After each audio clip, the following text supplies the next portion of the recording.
Okay, you want the real story? Fast. Especially when something like a new luxury electric SUV hits the scene, right? You need to know what's what without wading through hours of video. Exactly. And that's why we're here.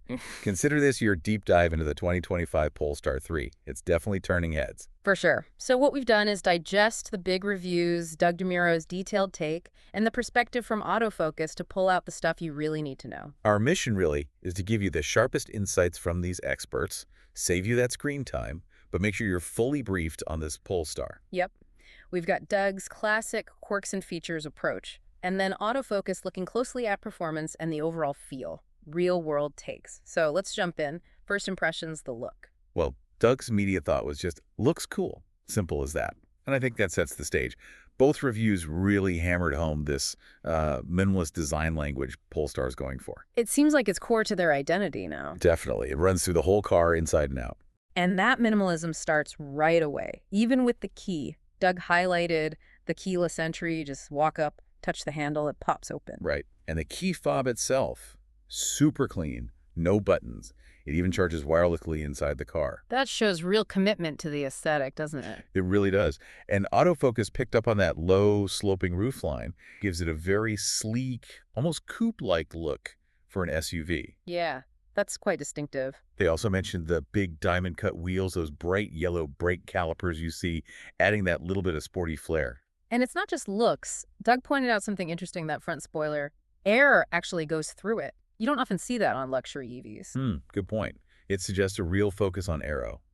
Autofocus mentioned functional wings, front and rear too, for downforce. And apparently that sleek roofline doesn't actually kill the headroom inside, which is, pretty clever design. Yeah, they managed that balance well. Another detail both picked up on, sort of, is the labeling on the car. It's very factual. Factual. How so? Like, Doug showed the power output, just printed on the door in this simple font. And sensor labels on the front bumper. Very understated. No flashy badges. Pretty much none in the traditional sense at the back. Just the Polestar star logo and that full-width light bar. Very clean, very modern. Okay, sounds stylish. What about practicality? Cargo space. Doug found it pretty normal size back there, but he loved this feature where the floor panel lifts up. Oh, yeah. Yeah, creates a divider, and underneath there's another compartment with hooks for shopping bags. Quite smart, actually. That is thoughtful. Any frunk? A front trunk. Yep, there is one. Doug showed you access it with latches down in the driver's footwell. Good spot for charging cables. Keep them out of the way. Okay, so the outside is sleek, minimalist, aerodynamic. What about when you get inside? Does that theme continue? Oh, absolutely. Maybe even more so. Both reviewers used words like extreme minimalism. There are hardly any physical buttons or switches on the center stack. Really? What is there? Doug pointed out basically one main physical control in the center. A dial that acts as play-pause for media. That's pretty much it. So everything else is on the screen. Almost everything. Yeah, that huge vertical touchscreen dominates the dashboard. It's your command center. And we're talking mirrors, steering wheel adjustment. Even opening the glove box. It's all on the screen menus. Wow. That's No. choice. How did they feel about relying so heavily on the screen, especially for things like climate? That was a key point. Doug noted that while there's a climate bar always visible at the bottom of the screen for quick tweaks, doing anything more involved means tapping through menus. Which isn't ideal when you're driving. Potentially, yeah. Yeah. It looks super clean, very tech-forward, but maybe creates a bit of a learning curve or, could be distracting compared to physical obs. Autofocus felt it perhaps leaned a bit too far digital. Right. That's the trade-off. But the system itself, tech-wise, connectivity. Standard stuff, so Apple CarPlay, Android Auto, that's essential these days. But the built-in Polestar system runs on Google. So Google Maps natively. Yep, Google Maps, Google Assistant voice control, plus apps like Spotify, YouTube, even Amazon Prime Video, and a web browser. Pretty comprehensive. Okay, that sounds good. What about other tech? Cameras. Driver display. The camera system got high marks. Doug was impressed, sharp image, good top-down view, 3D view, really useful for parking. And a screen in front of the driver. Also very well done, according to Doug. Configurable, clear, shows maps, driver assist info.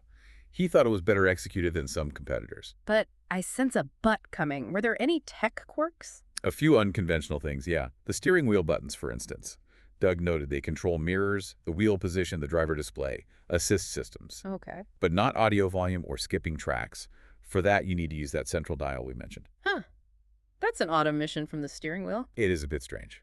Mm. And then there are the window switches. What about them? Only 2 switches on the driver's door. You have to press a separate button to toggle whether those switches control the front windows or the rear windows. Oh, I see. So not 4 individual switches. Exactly. Autofocus specifically called that out, wondering if it was maybe a cost-saving thing that impacts usability a bit. Potentially fiddly. They also weren't keen on the unlabeled soft buttons on the steering wheel. You have to touch them to see their function pop up on the screen. Right. And glove box only opening via the screen. Yeah. Autofocus highlighted that as just surprising. Maybe inconvenient if the screen glitches or just an extra step. But it wasn't all critique, right? There must have been some minimalist touches they liked. Oh, definitely. That full-width air vent across the dash looks very neat. Doug liked the simple single switch for seat adjustment. Thought that was intuitive. Little things, too. Yeah, like the clip on the windshield for parking tickets, a little nod to Volvo heritage. And that center speaker on the dash, Doug joked, he looked like a rocket ship. Cool design detail. Practical touches. Yeah, the wireless phone charger has cooling vents built in, which is actually really smart. Stops your phone getting hot. That is smart. What about materials? Does it feel premium despite the minimalism? Autofocus said yes, the materials feel high quality. And they did point out that, thankfully, there are still manual controls for the basic AC functions, separate from the screen. Ah, okay. That's good to know. A bit of a balance there. A bit, yeah. Now, one thing Autofocus absolutely raved about was the sound system. Oh, really? The optional Bowers and Wilkins system, especially in higher trims with speakers in the headrests and Dolby Atmos support.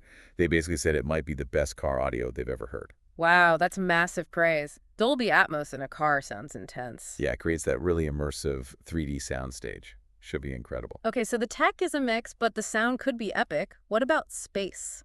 Especially in the back, with that sloping roof. Surprisingly good, actually. Doug said it felt almost like full-size territory back there for legroom and headroom. Despite the roofline. Despite the roofline. Autofocus agreed. Comfy seats, good space, plus you get rear USB-C ports, heated seats back there, even climate controls. Sounds well equipped for passengers. Yep. Nice armrest with cup holders, too. Yeah. And apparently the view out of that big fixed glass roof is great from the back seat. Autofocus also noted a small ski hatch passed through to the trunk. Okay. So it looks cool. The interior is minimalist chic with some quirks, but good space and potentially amazing audio. How does it actually drive? Doug seemed genuinely pleased. He called it surprisingly nice and fun. He liked the steering feel tight, responsive, especially maneuvering around town. And handling, pushing it a bit. He said handling was okay. Not razor sharp, maybe some body roll at higher speeds, but the ride comfort itself was good. Even with the performance focus. Yeah, especially considering it. Autofocus mentioned the air suspension on the higher trims helps deliver that comfortable ride. And performance. It's quick, right? Dual motors. Oh yeah, plenty quick. Around 4.5 seconds, 0 to 60 miles per hour for the dual motor version. It will definitely push you back in the seat. Nice. But how do you adjust the driving feel? Suspension settings, modes, is that all on the screen too? Back to the touchscreen for that. Adjusting suspension stiffness, throttle response. It involved tapping through menus again. What modes are there? You've got a performance mode, all-wheel drive, full power, and a range mode, which mostly uses the front motor to save energy. How does that range mode feel? Doug noticed a tiny delay if you floor it in range mode as the rear motor kicks back in. It's a trade-off for efficiency, something to be aware of. Right. And speaking of efficiency, the range itself, what are we looking at? Autofocus mentioned the figure for the dual motor is around 270 miles, which they felt wasn't particularly groundbreaking given all the tech. Yeah, 270 is decent, but maybe not class-leading anymore in this price bracket. Exactly. Which brings us to value and where this Polestar 3 sits in the market. Right. Doug talked about this, didn't he? How it's different from the Polestar 2. Yeah, he sees the 3 targeting a different buyer, more emotional maybe. It's pushing into that $80,000 plus territory. So it's up against serious competition. For sure. BMW iX, the upcoming Porsche Macan EV, Rivian R1S, Tesla Model X, established luxury names, and strong EV players. And the big question Doug raised, is Polestar seen as a true luxury brand yet? Enough to command that price? It's a valid point. His own Doug score put it at 65 out of 100. That's level with the BMW iX, but actually behind the Genesis GV60 and the Model Y Performance. Interesting. So good, but maybe not quite hitting the top tier overall in his view. That seems to be the takeaway from his score. Feature-rich, yes, but maybe the total package or perceived value isn't quite number one for him yet. Did he give reasons someone would pick it over, say, a Model Y? Yeah, you mentioned the styling is definitely more unique. Some of the tech features are arguably better or more innovative. And, well, for some buyers, not being associated with Elon Musk is a factor. Fair point. How did autofocus see its positioning? Pretty similar. Right in that crowded, competitive, mid-sized luxury crossover space, the Velvet really leans into that blend of Scandinavian design cool, the tech focus, and comfort, rather than being an outright sporty machine like some rivals. So it's carving its own niche, maybe? Trying to, yeah. Okay, so let's quickly sum up the highs and lows, particularly from autofocus's perspective. What was their final verdict? They called it amazing overall, but with caveats. They saw big highs, but also some definite lows or inconsistencies. What were the big wins for them? They loved the design, found the seats really comfortable, like the black and yellow theme accents, and of course were blown away by that Bowers and Wilkins sound system. And the downsides, the criticisms? Mainly centered on that heavy reliance on the touchscreen. They felt it went too far for controlling basic things. That single window switch setup bothered them too. Interface quirks. Yeah, just some aspects of the digital interface felt less polished or intuitive, and the touchscreen-only glovebox release was a definite head-scratcher for them. All right, let's wrap this up. Pulling it all together, what's the essence of the 2025 Polestar 3 based on these deep dives? Well, it's undeniably stylish, very tech-forward, heavily leaning into that minimalist design language. Performance is strong, ride is comfortable, and it has some really unique, interesting features. But there's a but. There's a but. That deep reliance on the touchscreen for almost everything, plus some of those slightly odd control choices like the window switches or lack of volume on the wheel, that's going to be an adjustment for some people.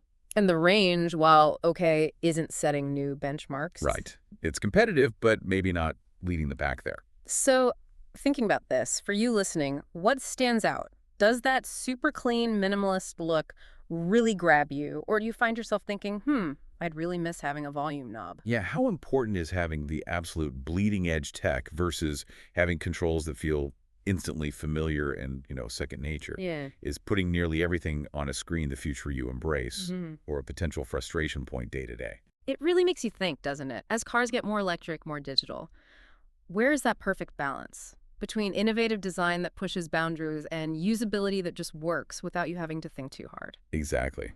Is the Polestar 3 showing us the way forward, a glimpse of the future interface? Or does it highlight that maybe we still need or want some of those tactile, easy-to-reach physical controls? Definitely something to chew on as you watch this whole EV luxury space evolve.